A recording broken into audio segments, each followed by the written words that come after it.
name is Dennis Simmons. I'm originally from Memphis, Tennessee. I am married. I have 2 kids. Wife is named Tasha, son is named Cannon, and daughter is named Kendra. Right. Dennis, Ryan Young, TrojanSports.com. Interested in just the timeline of how this came together. Lincoln's hiring was so fast. How did you decide to be on that plane the next morning, less than 24 hours later? Twofold. One, the relationship, the friendship, and the brotherhood that Lincoln and I share is,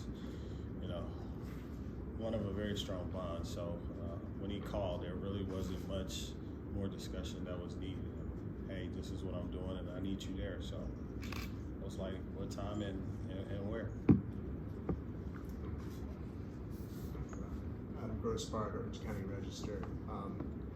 USC is being the past has had receivers who kind of line up all over the field. Now, with this designation between inside outside, I guess how do you guys determine who you're working with and things like that? Well, that's something that actually kind of is a never-ending, always moving target. We will move guys around, so you don't have to worry about that. They'll be multifaceted there in that aspect. And really during practices, what it really involves too is, Dave is on one side of the field, I'm on the other side of the field. We break it up more so with how we meet. The X's and the Z's meet with me, and the Y's and the H's meet with him. Hey, Dennis, Antonio Morales from Athletic. Can you speak about what the assistant head coach title, kind of what it means to you, and what those responsibilities will be? The title, I guess, in a lot of ways, it holds me just as accountable as it holds Coach Rowley. And if for some reason, if there's ever anything that he can't fulfill in the head coach's position, I look at it as something, or if there's something that he designates to me to be at in his place, I look at it as something that I go and I represent the program in the same fashion that he would. Hey Dennis, Dane Greenspan with the Associated Press. You've coached up a lot of great receivers, but different body types. CD is a different style of receiver than Hollywood was. What are sort of the traits that make guys great regardless of what their physical abilities are? Well, a lot of that has to do with their parents and the DNA. As you stated, I've been fortunate and blessed enough to work with a lot of different guys. What I try to do is just, off of film study and evaluating what their strengths are, is put them in situations and that is able to put them at the advantage of using those skill sets. So I would say that within itself was honestly the biggest difference between those 2 guys. Now, the thing that they both shared in common is that they both were very competitive, and they both came to work every day with a mindset of competing and making each other better. Ryan? Okay. Ryan Abraham, USCFootball.com. You guys got 3 wide receivers out of the transfer portal. Obviously familiar with Mario Williams, but Terrell Bynum and Brendan Rice, 2 Pac-12 guys. What did you like about all 3 of them that you wanted to bring them in? Well, the thing that I loved about Terrell, and I'm a big relationship guy, so part of the recruiting process was, being able to get around them, get them on the phone, and have multiple conversations to find out not just who they were as a player, but who they were as a person. The biggest thing that, both Coach Riley, myself, and the rest of the offensive staff wanted to do was to bring that right type of mentality to the meeting room and to the position group.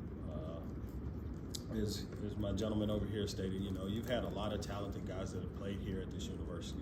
And one of the things that I think both myself and the group as we're going forward, we want to, hold up our end of the bargain with that tradition that has been here. So, I wanted to bring in the right type of people and bridge this thing together. So when we're out there, we're putting our best foot forward and the best product on the field. The thing that I liked about Brandon is that, in talking and doing research about him is his work ethic. Every coach that we encounter with in his recruiting process all said the same thing. He works his butt off every day at practice. The thing with with the Bynum kid, his coach from the University of Washington actually texted me the day that he announced that he was coming here and was like, "Hey, I'm gonna text you," and then he called and was like, "Hey man, you're getting a great person." So, you know, when you have characteristics and you have people willing to go out of their way to do things like that, then you kind of get the idea that, hey, you know, I'm on the right path. Now, obviously, we gotta put the work in and do some things this spring and this summer to make sure that we live up to everybody's expectations this fall. But you know, when you get affirmation like that, it gives you a pretty good idea that, you know, you're going down the right path and you're choosing the right people. Gerard Martinez, USCFootball.com, 24/7 Sports. Congratulations. Thank you. Good job. Guy that you recruited out of high school, Malik Brown, played a lot of running back at modern day high school, but you guys want to use him a bit in the slot. Talk a little bit about splitting time and trying to steal him away from Colin McDonald.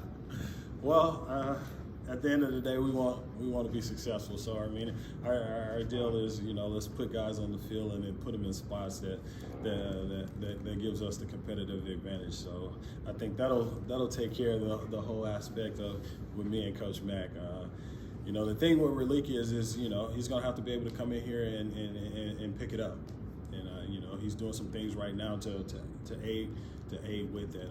His athletic skill set. I mean, you guys, you're in the sports world, so I mean, I think we all could agree that, you know, his skill sets, he's able to do some things on the field that is truly dynamic. So with the combination of putting him in space and putting him in situations where he could take advantage of one-on-one coverage, I think, you know, whether it's the backfield, whether it's in the slot, whether it's on the outside, I think nothing but good things can happen when we get the football in his hands. Coach Sue Crazy, USC Radio broadcast. With the exit of Drake London, you know, there's a lot of yards and touchdowns being left on the field. In the past, we've had a problem with honing in on one guy. Moving forward, are you hoping that there's somebody that breaks out in the receiver room and fills those shoes, or is it going to be more of a collective group effort going forward to keep that offensive balance? Well, you know, my hope is that it's more of a group effort. And the reason why I say that is because if you got three Drake Londons out on the field making plays, then just imagine how successful our offensive unit is. So I would hope that, you know, that void, which is a big void, I would hope that, you know, multiple guys, you know, take the bull by the horns, step up and want to embrace that role. You mentioned your close relationship with Lincoln. How did that kind of develop over the time since you first met him to now? And then were you not shocked at all when he called you and said, "Hey, I'm going to Los Angeles"? Yeah, I ain't gonna lie, I was shocked. I was extremely shocked. That relationship started. I mean, when Lincoln and I have known each other, you know, since he was 19 years old. So I mean, we've gone through weddings together. We've gone through the birth of, you know, various kids together. So I mean, when you've gone through transition and job locations together, we were together at Texas Tech and then went to East Carolina. I mean, I think throughout that time, you know, it creates a brotherhood. It creates a bond, much like with our players in the locker room, going through off-season conditioning, going through summer workouts. I mean, you kind of create that friendship and that brotherly bond. And I mean, you know, the respect that we both have for each other as men, and you know, sharing the same values and views, you know, is only made that bond stronger. You got to see Caleb Williams last year in practice, in games. Just what's he like? What should USC fans know about the quarterback they're getting? Oh, first, I think from a receiver standpoint and just from a coach being out there and able to observe him, the biggest thing that I thought he brought last year to the team was those guys in that huddle all want to play with him and want to play for him. And that's something that you can't really coach. I mean, you either got it or you don't have it. And, you know, those guys, you know, with his presence and some of the things that he did, he made practice fun, not just for himself, but everybody that was out there working with him. And when you get, you know, it's fun. Everybody is excited the first day of camp, but you know, day 15 or you know, week 7, and you've done this for you know numerous days in a row, it kind of gets a little redundant.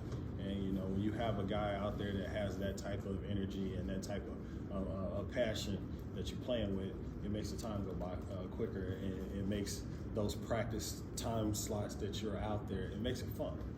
And you know, you're able to alleviate the noise, whether it's you know social media, the media, you know what's going on with you know in their personal lives. They're out there having fun and playing the game. So I think that was one of the biggest qualities that I saw in him as a freshman. And like I said, that's something you know that's something you, in my opinion, that you're born with. And I think for guys, you know, like Sua back there that has played the game, I think he can truly identify and relate to that. Not many great players can bring that type of charisma and that type of energy every day to practice. We'll do 2 more. It's Paul again, ESPN. I'm curious, you mentioned kind of taking the lead, you know, within what's involved in this joining here. What's the process been like for you, just personally, logistically, to uproot your life and come over here, and then also handling the frenzy of signing day and all that? It's kind of been like Groundhog's Day, to be honest with you. We got here, got off a plane, got changed, came over. He did his press conference. We were learning about, you know, SC, doing paperwork. Got cleared.